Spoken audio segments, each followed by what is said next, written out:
বিদেশের রাস্তাগুলো কত পরিপাটি, কত সুন্দর হয় তাই না? সাজানো গোছানো, একদম নিখুঁত যাকে বলে। একটা প্লাস্টিক, একটা কাগজ পর্যন্ত পড়ে থাকতে দেখা যায় না। এখানে বাড়ি থেকে বেরোলেই মনে হয় যেন অন্য কোথাও একটা ঘুরতে চলে এসেছি। কিন্তু আপনি এখানে রাস্তায় হাঁটলে অবশ্যই একটা জিনিস খেয়াল করবেন।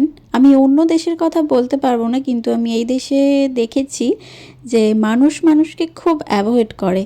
এই ধরুন একটা রাস্তার বাঁদিকে আপনি যাচ্ছেন আর অনেকটা দূরে আরেকজন আসছে।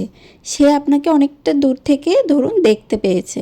সে কিন্তু ওই বাঁদিক ঘেঁষে আর আসবে না। সে কিন্তু রাস্তা ক্রস করে ডান দিকে চলে যাবে শুধুমাত্র আপনাকে অ্যাভয়েড করার জন্য। এই দিক থেকে কিন্তু আমি বলবো আমাদের দেশ অনেক ভালো। তো আজকে দুজনে আমরা একটু হাঁটতে বেরিয়েছিলাম আর হাঁটতে হাঁটতে চলে গেছিলাম স্টারবাকসের দিকে। সেখানে দুজনে দুটো কোল্ড কফি নিয়ে তারপরে আবার বাসে করে বাড়ি ফিরে গেলাম।